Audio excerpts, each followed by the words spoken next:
Thank you for the kind invitation to come and present to you the results of the DASH study. I'm really excited to be able to share some key results with you today, but we hope that in due course in the next few months, hopefully you'll be able to read the full paper when it comes to publication, we hope, currently under review at the AMJ. So if all goes well with that, hopefully we'll get the full works to you soon.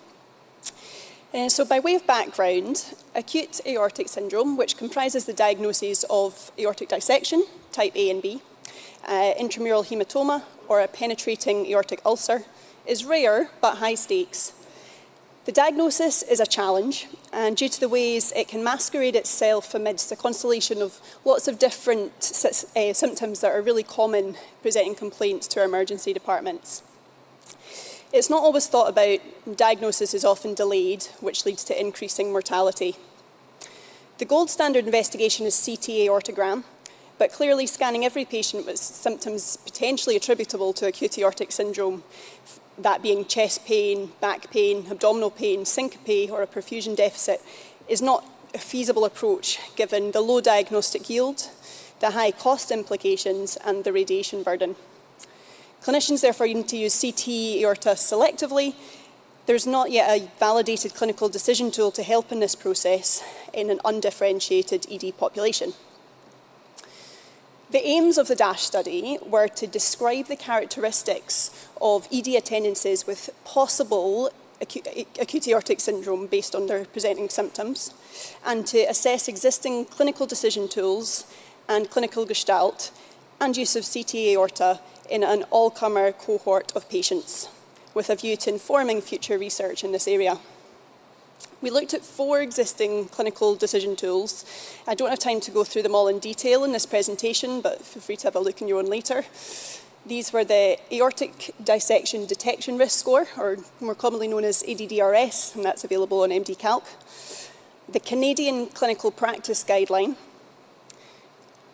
the Aortas score, and the Sheffield score, which is not in publication. So we ran a multi-centre observational cohort study recruiting from 27 EDs across Scotland, England and Wales.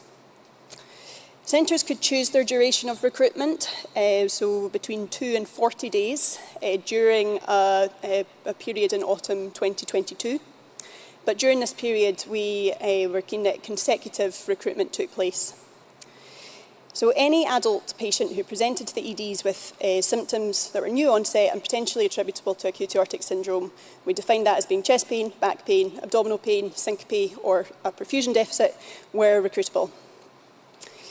Prospective recruitment at the point of initial clinician engagement with the patient was preferentially encouraged, but patients could also be recruited retrospectively by local study teams where necessary, and they identified cases using EPR searches of presenting complaints and also CT aorta requests from the ED. So data could be collected by either clinicians or the local research team, and where patients were recruited prospectively, the clinician was asked as soon as possible after the consultation to establish their clinical suspicion of acute aortic syndrome before any confirmatory testing took place. 30-day follow-up was conducted by the local study team, and there was no change to usual clinical care and no study-specific intervention done. It was purely observational. A waived consent process, excuse the Americanism as I learned earlier, was approved by ethics and HRA.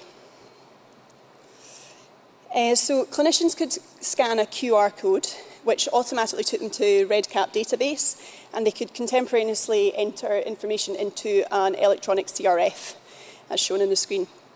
Just an excerpt from it anyway.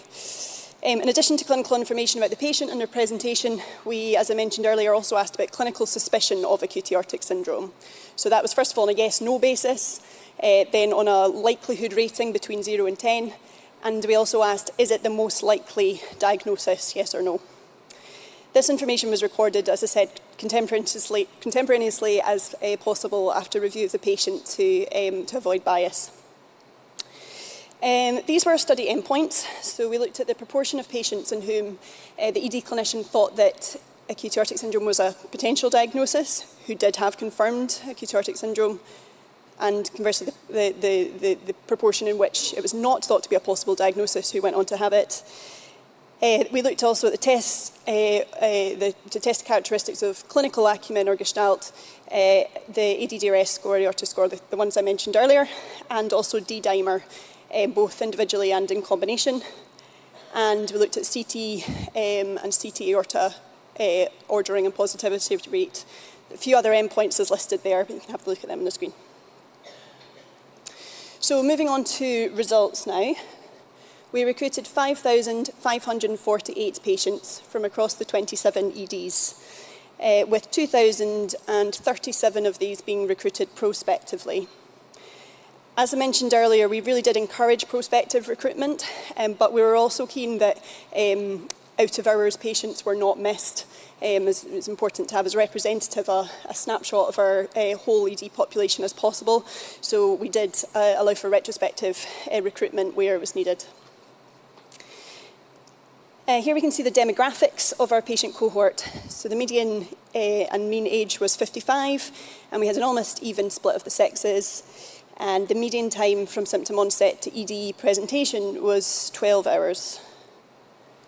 Chest pain and abdominal pain were the two most common presenting complaints in those recruited, and descriptors of severe intensity or worst ever pain, as you can see kind of halfway down there in bold, were frequent occurrences, so 32% and 34% of the cohort respectively, so about a third of patients describe their pain in these ways. This table shows the frequency of past medical history factors. As you can see, these were all relatively low frequency in the cohort. And here we have the physical examination findings. Just draw your attention to, so the most common is by a long way hypertension. However, that's only actually something that's measured as a risk factor in one of the clinical decision tool scores that we looked at, the Sheffield score. The other three only actually give any credence to hypotension or shock, which was much less common in just about 3% of cases. It was also just interesting to note that 5% of patients had a systolic blood pressure differential of more than 20 between arms, which just surprised me. That was quite a high proportion. So, acute aortic syndrome was considered a possibility by the treating clinician in 1,082, or 24% of patients, but only 407, 7%, underwent CT aortogram. 10% had a CT chest of any type, and 2.9%, or 12 of the 407 scans, were positive for acute aortic syndrome. 2 patients were diagnosed on CTs performed for other indications prior to their ED attendances, and the results of those scans had prompted their attendances, so they are obviously not included in those figures. The CT request rate of 7% was also higher than we'd expected. When we did our power calculations, we'd assumed it would probably be more like 2.5%. So we were quite surprised by that. But there's a good possibility the Hawthorne effect played a part there during the study period, as ED clinicians may have been more biased towards the diagnosis during the study period. Or it may also reflect that there is increasing awareness of acute aortic syndrome being a problem, and perhaps we are requesting more scans to rule it out than we were in years gone past. So how many patients actually had acute aortic syndrome? Well, as I said, 14, the 12 that were diagnosed on CT aortograms from the ED, and 2 additional from prior to attendance. Of those, 5 were type A dissections, 3 type Bs, and the rest were intramural hematomas or penetrating ulcers. The median time from ED attendance to confirmed diagnosis was 6 hours. 4 patients endured a diagnostic delay of over 24 hours, one of which was due to an erroneous initial CT report. But that was one of the CTs that had initially been done for a different indication that I mentioned earlier. No patients in our cohort were found to have been discharged from the ED without finding acute aortic syndrome that was subsequently discovered.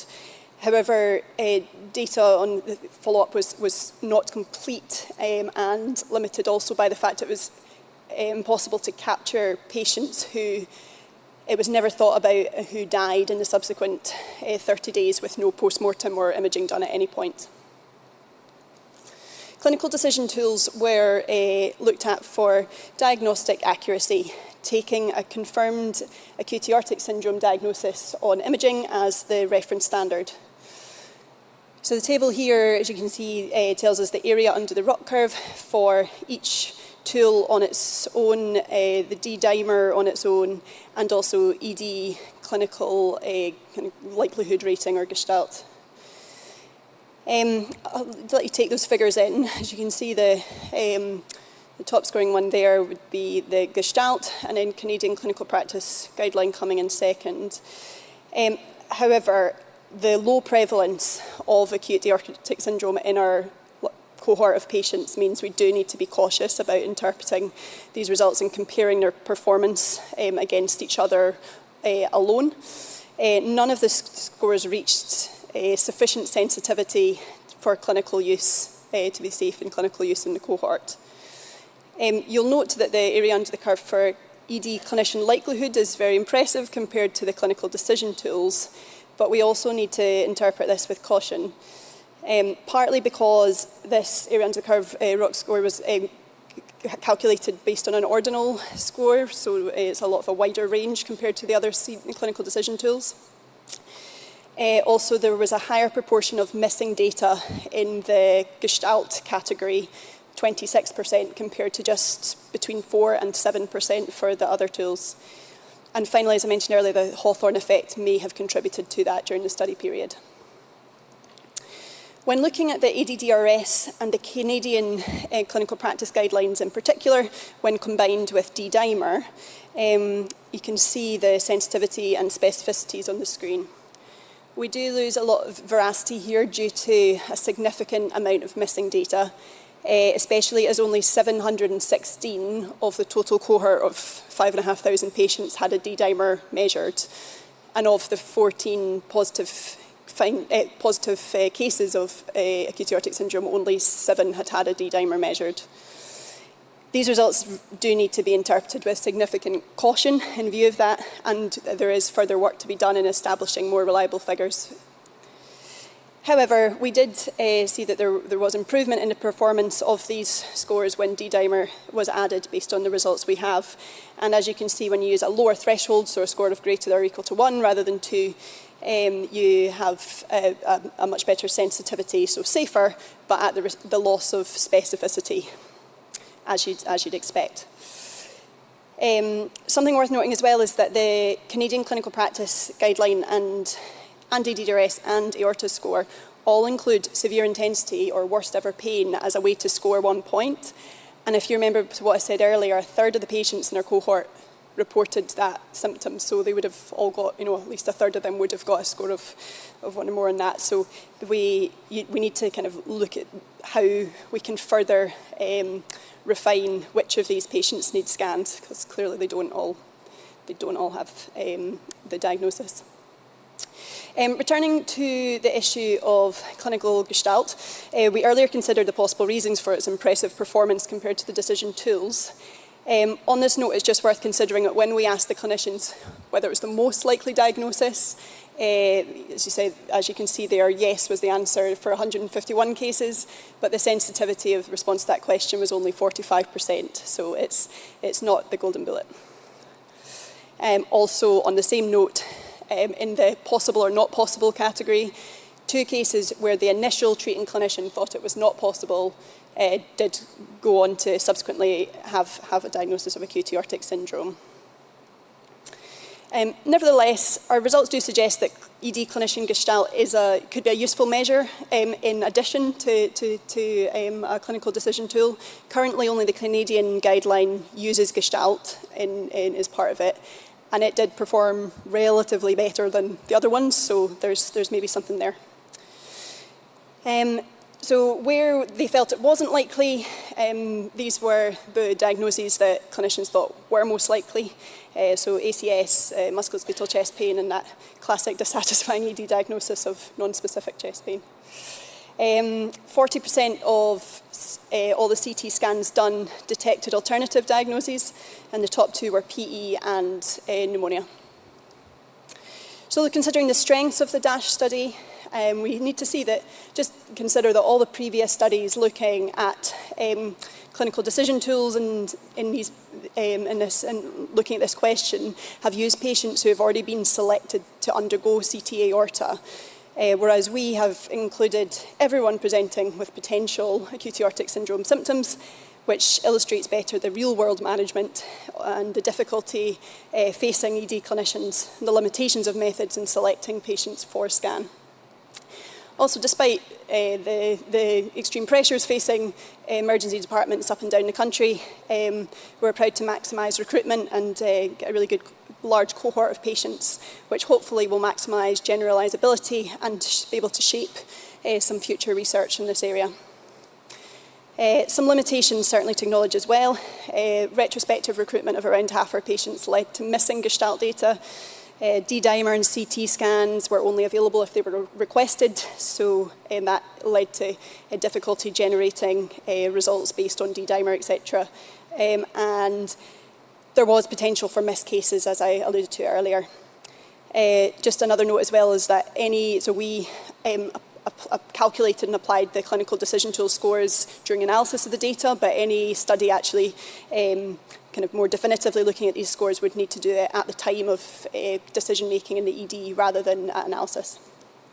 So bottom lines or take-home messages. So just some kind of demographic stats. 3 in 1,000 patients presenting with possible symptoms attributable to acute aortic syndrome did have acute aortic syndrome. 74 in 1,000 patients with possible acute aortic syndrome symptoms underwent CT aorta, with 2.9% of those being positive. And that's fairly in line with kind of USA figures looking at the same question. 34 in 1,000 patients had acute aortic, where it was considered to be the most likely diagnosis had it. So only 34 in that 1,000 were positive. And 2 patients where it was not thought to be possible did have it. So the best decision aid to facilitate decision to perform CT and outperform ED clinical Gestalt in acute aortic syndrome is not yet clear, but there's a hint that Gestalt may play a useful role in it in combination with other factors. So what's next? Well, DAShED is contributing to the ASC study, which is being led by Professor Goodacre. And that's a systematic review and meta-analysis of all previous studies done in this area to clarify whether further work's required, which questions still need to be answered, and whether we have enough evidence to recommend any particular rule with or without biomarkers. The Aortic Dissection Charitable Trust have also recently announced funding for an AI study around these questions, led by Dr. Jay Zong. And again, DAShED is going to feed data into that study. And DASH2, well, perhaps we'll need to see what comes of the studies I've just mentioned, and then that will help to shape our next question. So huge thanks to all who have contributed to the work, and there's been a lot of people involved and a lot of hard work, so really grateful. It wouldn't have been possible without everyone's hard work. And thank you to you all for listening.